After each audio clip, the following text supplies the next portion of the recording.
Guys, welcome to I S point. कैसे हैं आप लोग? आई होप आप लोग ठीक होंगे। हम लोग भी बहुत अच्छे हैं। तो चलिए स्टार्ट करते हैं हमारा न्यू चैप्टर। आपको पता है कि हम अपनी ज्योग्राफी क्लास 11th की पढ़ रहे हैं और ये चैप्टर 11 है। ठीक है, 10th आप लोगों ने पढ़ लिया है, उसके क्वेश्चन आंसर भी बहुत अच्छे से आप लोगों ने लगा लिए हैं। अगर आप ये वीडियो पहली बार देख रहे हैं तो अगर आपको लगता है कि आपका जो लेसन 10 है वो उतने अच्छे से प्रिपेयर नहीं है तो आप इसके पहले की कुछ वीडियोस देख सकते हैं सो दैट कि वो आपका कवर हो जाएगा। एंड चलिए स्टार्ट करते हैं। तो हमारे चैप्टर का नाम है वायुमंडल में जल। तो इसके अंदर देखिए, इससे पहले हम लोगों ने क्या क्या पढ़ा था कि हवा में जलवाष्प जो है वो उपस्थित होता है। ठीक है, तथा इसमें वायुमंडल के आयतन में 0 से लेकर 4% तक की भिन्नता जो है वो पाई जाती है। मौसम की परिघटना में इसका काफ़ी ज़्यादा महत्वपूर्ण योगदान होता है। जल जो है ना वो वायुमंडल में 3 अवस्थाओं में पाया जाता है। कितनी अवस्थाओं में पाया जाता है? 3 अवस्थाओं में पाया जाता है। कौन कौन सी अवस्थाएं? ये है गैसीय अवस्था। ठीक है, ये है गैसीय अवस्था जिसमें जो जल के मॉलिक्यूल्स होते हैं वो एक दूसरे से काफ़ी ज़्यादा अलग अलग होते हैं, हवा की तरह, भाप की तरह। ठीक है, दूसरा आता है द्रव अवस्था, यानी जो कि बह सके। ठीक है, द्रव अवस्था मान लीजिए एक ग्लास हमने बना दिया, उसके अंदर पानी। ठीक है, और तीसरा है आपका ठोस अवस्था, यानी कि बर्फ। ओके, नेक्स्ट आइए, वायुमंडल में आर्द्रता जलाशयों में वाष्पीकरण तथा पौधों में वाष्पोत्सर्जन से प्राप्त होती है। आप सभी जानते हैं वाष्पोत्सर्जन क्या होता है। देखिए, पौधों के पत्तों से, ठीक है, पत्तों से या तो फिर तनों से जल का जो वाष्प के रूप में उत्सर्जन होता है ना, उसे ही हम वाष्पोत्सर्जन कहते हैं। तथा वाष्पीकरण, मान लीजिए आपने कपड़े सुखाने को रखे तो कपड़ा सूखता है तो क्या होता है, उसमें जो पानी है वो कहीं ना कहीं तो जाता होगा ना, वो सूर्य की किरण पड़ती है, पानी जो है वो गर्म होता है, भाप बन के एब्जॉर्ब हो जाता है एटमॉस्फेयर में। तो इस तरीके से वाष्पीकरण की क्रिया कहलाती है। इस प्रकार वायुमंडल में महासागरों तथा महाद्वीपों के बीच जल का लगातार आदान प्रदान वाष्पीकरण, वाष्पोत्सर्जन, संघनन एवं वर्षा की प्रक्रिया के द्वारा होता है। तो जो भी महाद्वीप हैं या फिर महासागर है, इनके बीच जो जल का आदान प्रदान होता है ना, वो वाष्पीकरण, वाष्पोत्सर्जन तथा वर्षा के क्रिया द्वारा होता है। कैसे होता है तो आइए इसे समझते हैं। मान लीजिए कि ये मैंने एक टब लिया, ठीक है, इसमें मैंने पानी रखा है। ओके, बहुत ढेर सारा इसमें मैंने पानी ऐसे भर दिया है।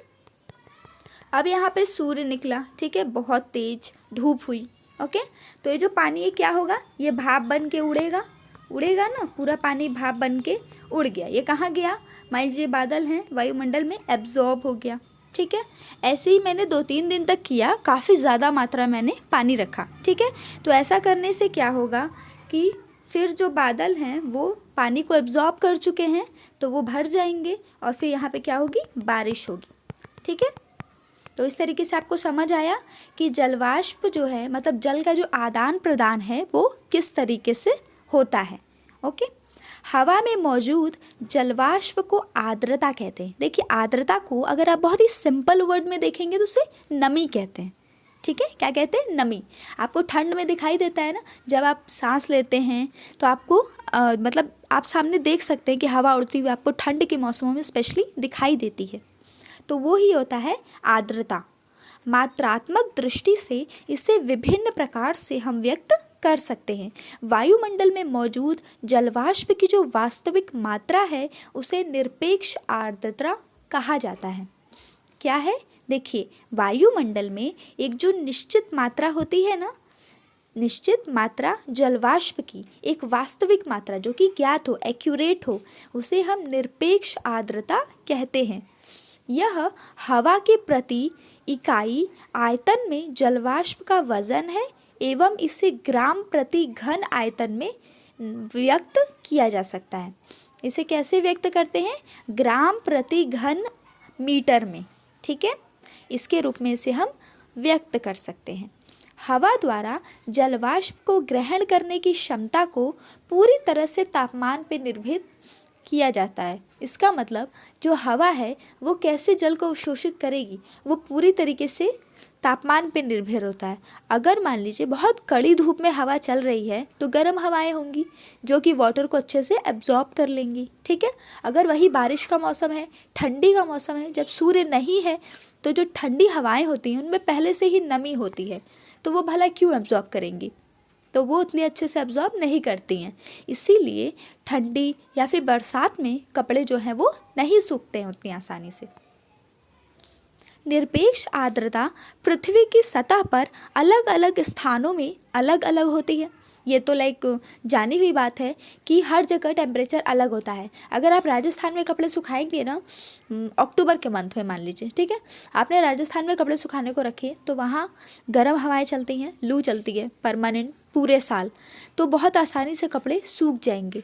लेकिन अगर वही कपड़े आप यूपी में डालेंगे अक्टूबर या नवंबर के टाइम पे, तो थोड़ा टाइम उन्हें सूखने में लगेगा, ज़्यादा लगेगा राजस्थान के, मतलब उसके तुलना में अगर की जाए तो राजस्थान के बिना पे ज़्यादा टाइम लगेगा। ओके, दिए गए तापमान पर अपनी पूरी क्षमता की तुलना में वायुमंडल में मौजूद आर्द्रता के प्रतिशत को सापेक्ष आर्द्रता कहते हैं। यानी कि जो भी तापमान दिया गया है उसमें पूरी क्षमता की तुलना में, मतलब पूरी क्षमता नाप ली जाए, एकदम पूरा एकदम देख लिया जाए, 2-3 बार उसे एक्यूरेटेड एकदम मात्रा जो होती है वायुमंडल में, उस आर्द्रता के प्रतिशत को हम सापेक्ष आर्द्रता कहते हैं। हवा के तापमान के बदलने के साथ ही आर्द्रता को ग्रहण करने की क्षमता भी बदलती है। ये हमने से पहले भी जाना है कि जो हवा है उसके तापमान पे ही कहीं ना कहीं आर्द्रता निर्भर करती है, ठीक है। अगर हवा में तापमान बहुत ज़्यादा है तो आर्द्रता कम होगी, तापमान बहुत कम है तो आर्द्रता ज़्यादा होगी। एक निश्चित तापमान पर जलवाष्प में पूरी तरह पूरित हवा को संतृप्त कहा जाता है। यानी एक निश्चित तापमान है, मान लीजिए 30 डिग्री या 40 डिग्री है, उस तापमान पे जलवाष्प से पूरी तरह पूरित हवा, यानी वो हवा जो जलवाष्प पे पूरी तरह भरी हुई हो, उसे संतृप्त कहते हैं। इसका मतलब है कि हवा इस स्थिति में दिए गए तापमान पर और अधिक आर्द्रता को ग्रहण करने में सक्षम नहीं है। इसका मतलब होता है कि इस समय हवा जो है वो अवशोषित कर चुकी है। इसे हम एक कॉटन के एग्जाम्पल से समझेंगे कि मान लीजिए ये कोई कॉटन है, ठीक है, यानी कि रुई है, रुई के कॉटन बॉल्स है। हाँ, आपने इसमें पानी डाला, ठीक है, आपने इसमें पानी डाला, आपने इसमें पानी डाला तो ये कॉटन क्या हो जाएगा, थोड़ा सा बड़ा हो जाएगा क्योंकि ये गीला हो चुका है बिल्कुल, ठीक है। अब आप इसमें और पानी डालेंगे अगर, तो क्या होगा, पानी जो है वो बह जाएगा। क्यों? क्योंकि अब ये जो कॉटन है इसके सोखने की क्षमता जो है वो समाप्त हो चुकी है। एक अंतिम क्षमता तक इसने पानी सोख लिया है, अब ये आगे और नहीं सहन कर सकता।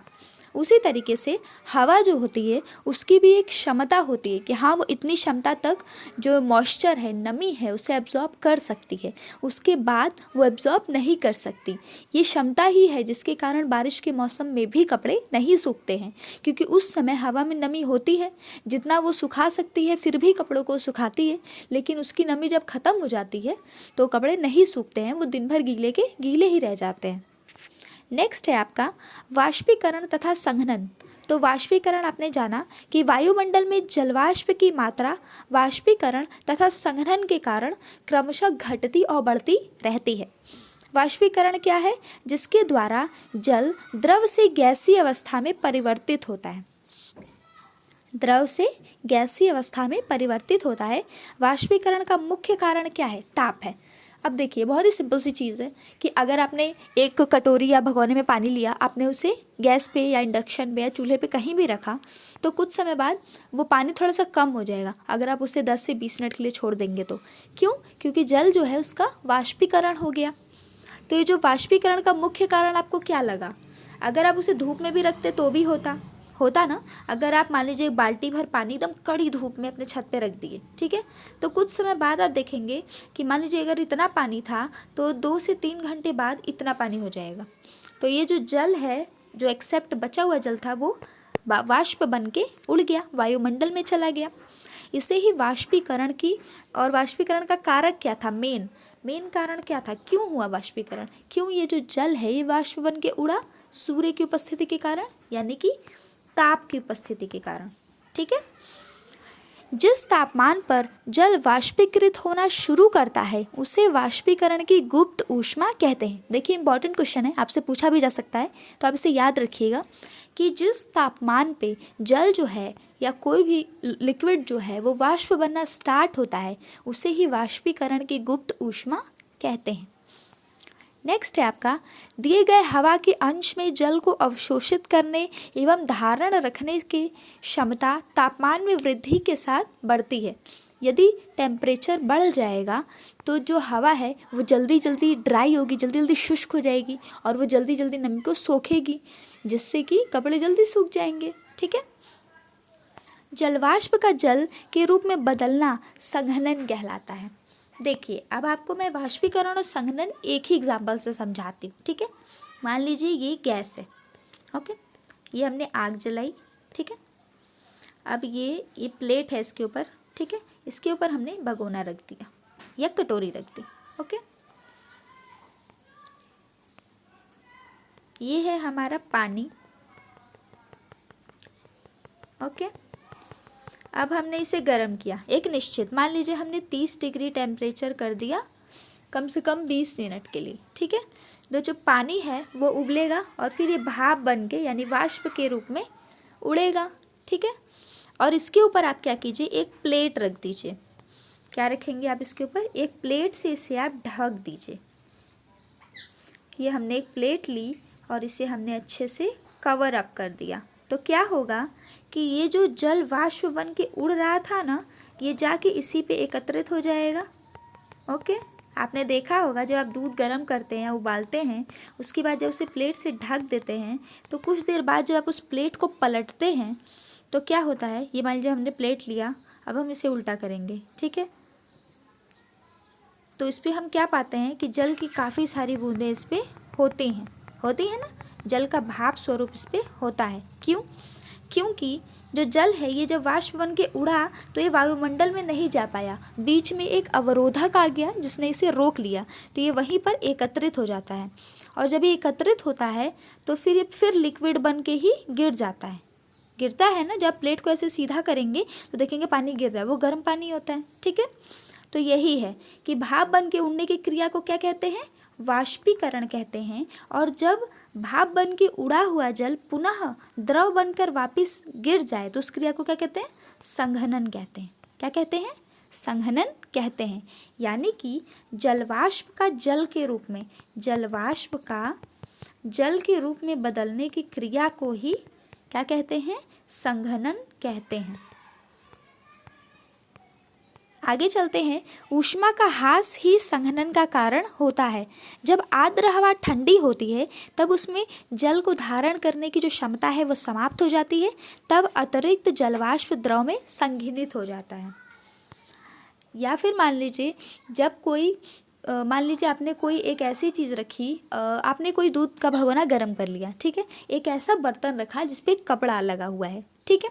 हमने कपड़े से उस बर्तन को ढक दिया और फिर उसे रख दिया इस डब्बे के ऊपर, ओके। तो क्या होगा कि जब तक ये कपड़ा सोख सकता है भाप को ना, तब तक ये सोखेगा।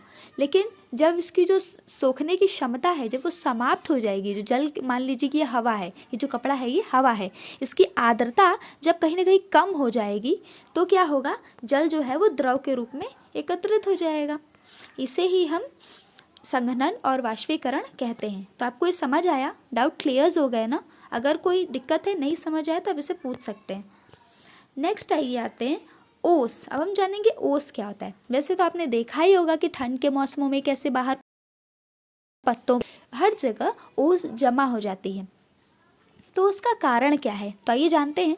जब आर्द्रता धरातल के ऊपर हवा में संघनन केंद्रकों पर संघनित न होकर ठोस वस्तु जैसे कि पत्थर, घास तथा पौधों की पत्तियों की ठंडी सतहों पर पानी के बूंदों के रूप में जमा होती है, तो इसे हम ओस के नाम से जानते हैं, ओके। देखिए, जब कोई भी आर्द्रता है, जब हवा में आर्द्रता है जो कि धरातल के ऊपर हवा में संघनन केंद्रों पर संघनित नहीं होती, जो कि हवा में संघनित नहीं हो पा रही, क्योंकि ठंडी का मौसम है तो जो हवा है उसमें नमी बहुत ज़्यादा होती है, आर्द्रता बहुत ज़्यादा होती है, तो वो नहीं सोख पाती है। ठीक है। तो जो भी वाष्पीकरण होता है ना, वो वापस आ जाता है बहुत ही छोटे छोटे ड्रॉप्स के रूप में। तो वो जो बूंदों के रूप में पत्तियों पर, पत्थरों पर, हर जगह जो जमा हो जाता है, उसे हम ओस कहते हैं। ओस के बनने के लिए क्या आवश्यक है कि जो हवा है उसकी आर्द्रता कम हो और ठंडी ठंडी, मतलब मौसम थोड़ा ठंडा हो। अब हम देखते हैं तुषार क्या होता है। तो तुषार जो है ये ठंडी सतहों पर बनता है। जब संघनन तापमान के जमाव बिंदु से नीचे यानी 0 डिग्री सेंटीग्रेड चली जाए तब ये तुषार का निर्माण होता है, अर्थात ओसांक जमाव बिंदु पर या उसके नीचे होता है। तो अतिरिक्त नमी पानी की बूंदों की बजाय छोटे छोटे बर्फ के रवों के रूप में जमा होती है। उजले तुषार के बनने से सबसे उपयुक्त अवस्थाएं ओस के बनने की अवस्थाओं के ही समान होती हैं। इसमें क्या है कि ओस जिस तरीके से बनता है ना, बिल्कुल उसी तरीके से तुषार भी बनता है। लेकिन तुषार में क्या होता है कि जो तापमान है वो बहुत ज़्यादा नीचे चला जाता है। जब तापमान 0 डिग्री सेंटीग्रेड से भी नीचे चला जाए, 0 डिग्री सेंटीग्रेड से भी नीचे चला जाए, तो जो ओस है ना वो जम जाती है, यानी कि बर्फ़ बन जाती है। तो तुषार का निर्माण होता है। कोहरा एवं कुहासा। तो ये जानते हैं कोहरा क्या है। आपने देखा होगा कोहरा भी ठंड के मौसम में कैसे पूरा एकदम सामने वाली बिल्डिंग या सामने वाला घर भी दिखाई नहीं देता है।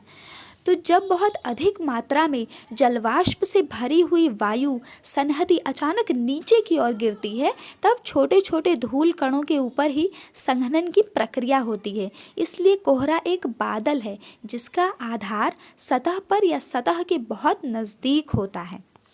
ओके, तो ये जानते हैं क्या है। देखिए, जब वाष्पीकरण की प्रक्रिया हुई, ठीक है, ठंड का मौसम है, आप सभी जानते हैं, जो हवा है, मान लीजिए ये हवा है, इसमें बहुत ज़्यादा नमी है। तो जब ये नमी बहुत ज़्यादा बढ़ जाती है ना, तो बहुत छोटे छोटे बूंदों के रूप में संघनन होने लगता है। तो जब इस तरीके से संघनन होता है तो इतने ज़्यादा छोटे छोटे ड्रॉप्स होते हैं ना कि जो धूल के कण हैं उस पर भी ये जाके एकत्रित हो जाते हैं। तो धूल के कण तो वायुमंडल में उपस्थित होते ही हैं। आप अगर कभी एक छोटी सी, मान लीजिए आपके घर में कोई खिड़की हो, ठीक है, आप उसे थोड़ा सा खोलिए और जब उस धूप को देखेंगे तो उसमें देखेंगे कितने सारे छोटे छोटे कण हैं। तो बिल्कुल उतने ही छोटे कणों के रूप में जब जलवाष्प की बूंदें गिरती हैं ना, तो वो उन्हीं धूल कणों पर एकत्रित हो जाती हैं, क्योंकि उन्हें वही सतह मिल जाती है। तो वो पूरे वायुमंडल में बिखर जाती हैं और ये कोहरा का निर्माण होता है। नेक्स्ट है आपका बादल। बादल पानी की छोटी बूंदों या बर्फ के रवों की सनहती होता है, जो कि पर्याप्त ऊंचाई पर स्वतंत्र हवा में जलवाष्प के संघनन के कारण बनते हैं। चूँकि बादल का जो निर्माण है ये पृथ्वी की सतह से कुछ ऊंचाई पर होता है, इसीलिए ये कई सारे आकारों के होते हैं, जैसे पक्षाभ मेघ, कपासी मेघ, स्तरी मेघ तथा वर्षा मेघ। अब हम ये जानते हैं कि ये जो मेघ हैं इनके डिफरेंट पार्ट्स के बारे में। तो पक्षाभ मेघ हमारा पहला टॉपिक है। पक्षाभ मेघ क्या होता है? इसका निर्माण 8000 से 12000 मीटर की ऊंचाई पर होता है। ये पतले तथा बिखरे हुए बादल होते हैं जो पंख के समान प्रतीत होते हैं और ये हमेशा सफ़ेद रंग के होते हैं। ठीक है, आपका नेक्स्ट है कपासी मेघ। अब देखिए, कपासी मेघ से आपको सबसे पहले क्या याद आता है? जो कि कपास के समान होते हैं। ठीक है, और पक्षाभ से आपको क्या याद आता है? पक्षी, पक्षी यानी कि पंख। ठीक है, तो एक तरह की शॉर्ट ट्रिक है जिससे आप इसे याद कर सकते हैं कि पक्षाभ यानी कि पक्षी, पक्षी यानी कि पंख। तो पंखों के समान जो बिखरे हुए बादल होते हैं सफ़ेद रंग के, जो 8000 से 12000 मीटर की ऊंचाई पर पाए जाते हैं, उन्हें पक्षाभ मेघ कहते हैं। क्लियर? नेक्स्ट है आपका कपासी मेघ। तो कपासी से आपको क्या याद आया? कपास यानी कि रुई। तो ये रुई के समान दिखते हैं और ये जो प्रायः 4000 से 7000 मीटर की ऊंचाई पर बनते हैं। ये काफ़ी ज़्यादा छितरे बितरे रहते हैं तथा ये चपटे आधार वाले होते हैं। क्लियर? नेक्स्ट है आपका स्तरी मेघ। जैसा कि नाम से ही आपको प्रतीत हो रहा होगा कि परतदार बादल होते हैं। ठीक है, यानी ये आकाश के बहुत बड़े बड़े भाग में फैले हुए रहते हैं तथा ये बहुत सारे बादलों के तथा तापमानों पर हवा के आपस में मिश्रित होने से बनते हैं। नेक्स्ट आता है वर्षा मेघ। तो वर्षा में तो आप सभी ने सुना होगा कि बादल काले हो गए हैं, अब बारिश होगी। तो इसके जो बादल होते हैं गहरे स्लेटी रंग के होते हैं। ठीक है, तथा ये पृथ्वी की सतह से काफ़ी नज़दीक नज़र आते हैं। तो आइए, अब हमने बादलों के बारे में तो जान लिया, अब ये जानते हैं कि ये जो बादल है ना, ये किस तरीके से निर्माण इनका होता है। तो सबसे ऊंचे बादल कौन से बादल कहलाएंगे? पक्षाभ बादल, ठीक है। और मध्य ऊंचाई के बादल स्तरीय तथा कपासी मध्य। और कम ऊंचाई वाले बादल कौन से होंगे? वर्षा मेघ। ओके, आइए जानते हैं वर्षण क्या होता है। स्वतंत्र हवा में लगातार संघनन की प्रक्रिया संघनित कणों के आकार को बड़ा करने में मदद करती है। जब हवा का प्रतिरोध गुरुत्वाकर्षण बल के विरुद्ध उनको रोकने में असफल हो जाता है, तब ये पृथ्वी की ओर गिरते हैं। इसलिए जलवाष्प के संघनन के बाद नमी से मुक्त होने की अवस्था को वर्षण कहते हैं। देखिए, जब भी हम कपड़े सुखाते हैं, पानी है, नदियाँ हैं, ये सारी चीज़ें, इनमें से वाष्पीकरण होता रहता है गर्मी के मौसमों में। यही कारण है कि गर्मी के बाद ही वर्षा होती है। जब सूर्य निकलता है तो क्या होता है? तापमान मिलता है, फेवरेबल कंडीशन मिलती है, वाष्पीकरण बहुत ज़्यादा होता है, जिससे कि जो बादल हैं ये रुई के ही बने होते हैं ना, रुई जैसे, तो ये अब्जॉर्ब कर लेते हैं वाटर को। फिर जब संघनन की प्रक्रिया लगातार होने लगती है तो जो छोटी छोटी बूंदें थी ओस रूपी, ये बड़ी बड़ी हो जाती हैं तथा वर्षा का निर्माण करती हैं। तो आपका ये वर्षा भी हो गया। आइए आगे चलते हैं, वर्षा के प्रकार। तो देखते हैं कि वर्षा के कितने प्रकार हैं। वर्षा को प्रमुख 3 प्रकारों में बांटा जाता है। कौन कौन से? संवहनीय, पर्वतीय तथा चक्रवतीय वर्षा। तो आइए जानते हैं संवहनीय वर्षा क्या होती है। ये हवा मतलब संवहनीय वर्षा क्या होती है? हवा गर्म हो जाने पर हल्की होकर संवहन धाराओं के रूप में ऊपर की ओर उठती है। वायुमंडल की ऊपरी परत में पहुंचने के बाद ये फैलती है तथा तापमान कम होने से ठंडी होती है।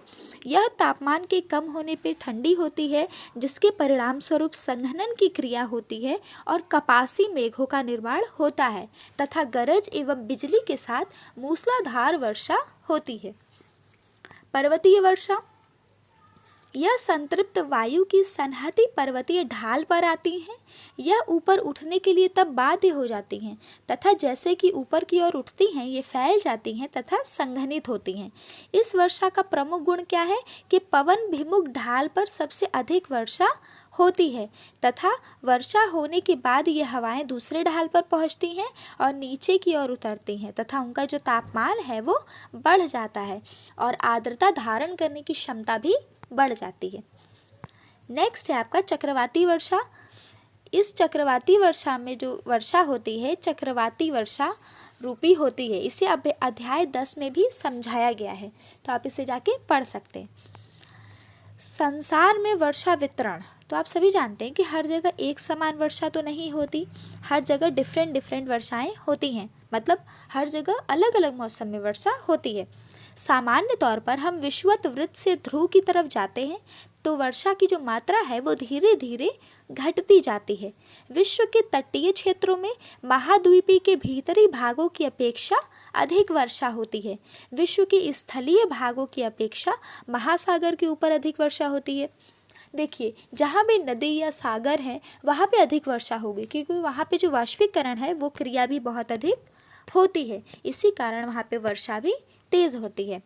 तो इसी के साथ आपका ये चैप्टर ख़त्म होता है। अब हम कल नेक्स्ट चैप्टर स्टार्ट करेंगे, हमारा चैप्टर 12। अगर आपको कोई भी डाउट है तो आप मुझसे पूछ सकते हैं, कोई क्वेश्चन हो, कोई क्वेरीज हो, आप उसे कमेंट में लिखिएगा, अगले वीडियो में ज़रूर उसे सॉल्व किया जाएगा। Thank you so much for watching. अगर आप इस चैनल पे पहली बार आए हैं तो प्लीज़ इस चैनल को सब्सक्राइब कीजिएगा, एंड अगर आपने सब्सक्राइब कर लिया है तो बहुत अच्छी बात है। अगर आपको ये वीडियो अच्छी लगी हो तो लाइक कीजिएगा, and thank you so much for watching. ऐसे ही पढ़ते रहिए और देखते रहिए।